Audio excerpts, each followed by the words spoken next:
১৯৪৫ সালে হিরোশিমা ও নাগাসাকিতে যে পারমাণবিক বোমা ফেলা হয়েছিল তার শক্তি ছিল প্রায় ১৫ কিলোটন টিএনটির সমান। কিন্তু আপনি কি জানেন ১৯৮৬ সালে এমন এক বিস্ফোরণ ঘটে যা সেই ঘটনার থেকেও শতগুণ বেশি ভয়াবহ প্রভাব ফেলেছিল। এই বিস্ফোরণের নামই চেরনোবিল বিপর্যয় বা চেরনোবিল ডিজাস্টার। এই ঐতিহাসিক ঘটনাটি প্রথমে লুকিয়ে রাখা হয়েছিল। সেই সময় আমেরিকার সবচেয়ে বড় প্রতিদ্বন্দ্বী ছিল সোভিয়েত ইউনিয়ন। এই বিস্ফোরণটি ঘটেছিল চেরনোবিল পারমাণবিক বিদ্যুৎ কেন্দ্রে। একটি ছোট ভুলের কারণে এটি ভয়াবহ বিপর্যয়ে পরিণত হয়। এই প্ল্যান্টটি ইউক্রেনের কিভ শহর থেকে ১০০ কিলোমিটার দূরে অবস্থিত। পাশের শহরটি আজ সম্পূর্ণ পরিত্যক্ত। তখন ইউক্রেন ছিল সোভিয়েত ইউনিয়নের অংশ এবং এটি ছিল ঠান্ডা যুদ্ধের সময় বা কোল্ড ওয়ারের সময়। সোভিয়েত ইউনিয়ন পারমাণবিক শক্তি ব্যবহার করে অনেক বিদ্যুৎ কেন্দ্র তৈরি করেছিল।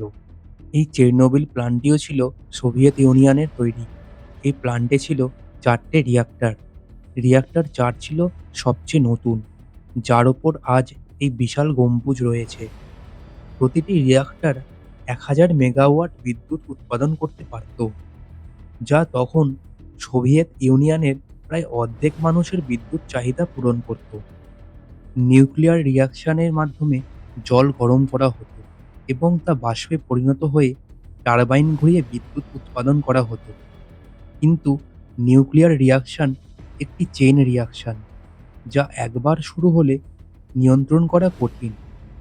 এই কারণে নিয়ন্ত্রণের জন্য ব্যবহার করা হতো কন্ট্রোল রড, যা নিউট্রন শোষণ করে রিঅ্যাকশন কমায়।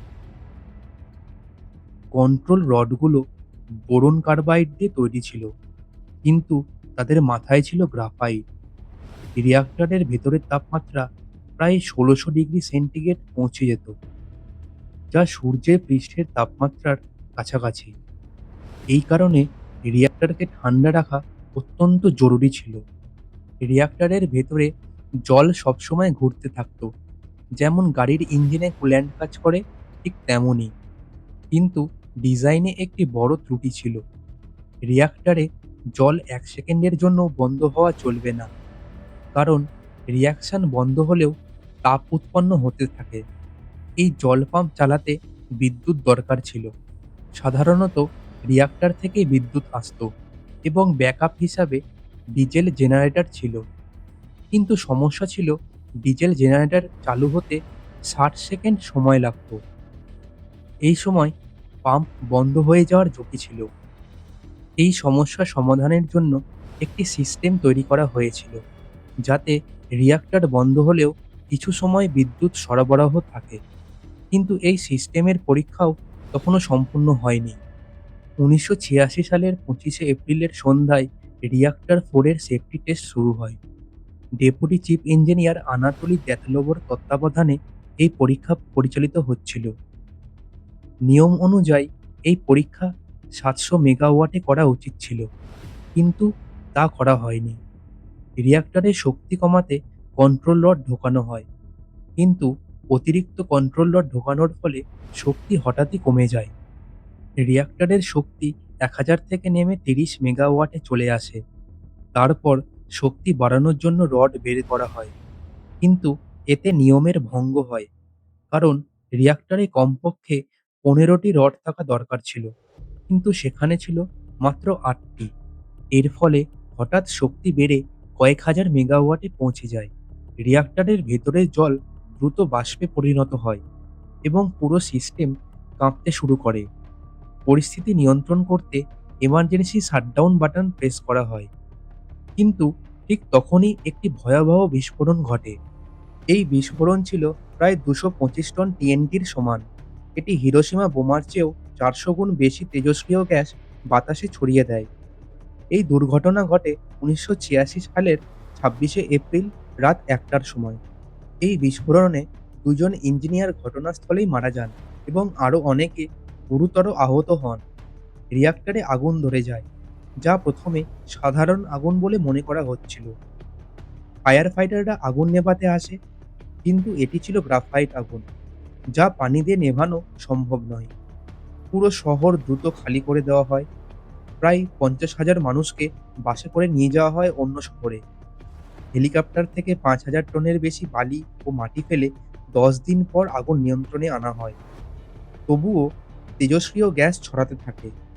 অনেক ফায়ার ফাইটার অসুস্থ হয়ে পড়েন এবং অনেকে মারাও যান। সোভিয়েত ইউনিয়ন প্রথমে এই খবর গোপন রাখতে চেয়েছিল, কিন্তু ৩৬ ঘন্টা পর সুইডেনে রেডিয়েশন শনাক্ত হয় এবং বিষয়টি বিশ্বজুড়ে প্রকাশ পায়। রিঅ্যাক্টরের নিচে জমে থাকা জল আরও বড় বিস্ফোরণের কারণ হতে পারত। এটি সরানোর জন্য কাউকে ভেতরে গিয়ে ভাল্বটি খুলতে হতো। ৩ জন সাহসী ব্যক্তি জীবনের ঝুঁকি নিয়ে পানির নিচে গিয়ে ভাল্ব খুলে দেন। তারা নিরাপদে ফিরে এলেও ততক্ষণে অনেক ক্ষতি হয়ে গেছে। রেডিয়েশন ছড়িয়ে পড়ে হাজার হাজার মানুষ ক্যান্সারে আক্রান্ত হয়। ইউরোপ জুড়ে পরিবেশের ভয়াবহ ক্ষতি হয়। আজও সেখানে প্রবেশ নিষিদ্ধ। রেডিয়েশন আটকাতে $৩ বিলিয়ন খরচ করে একটি বিশাল গম্বুজ তৈরি করা হয়েছে। আজও চেরনোবিল সম্পূর্ণ নিরাপদ নয়। বলা হয় প্রায় ৪০০ বছর পর্যন্ত রেডিয়েশন থাকবে। তাই এলাকাটি এক্সক্লুশন জোন হিসাবে বন্ধ করা রয়েছে। চেরনোবিল আমাদের শেখায়, প্রযুক্তি যতই শক্তিশালী হোক, একটি ছোট ভুলই ধ্বংস ডেকে আনতে পারে। এটি শুধু একটি দুর্ঘটনা নয়, এটি মানবজাতির জন্য একটি সতর্ক বার্তা। ভিডিওটি ভালো লাগলে লাইক করুন, কেমন লাগলো কমেন্টে জানান, আর এরকম আরও ডকুমেন্টারি দেখতে সাবস্ক্রাইব করুন জ্ঞানী বাবা।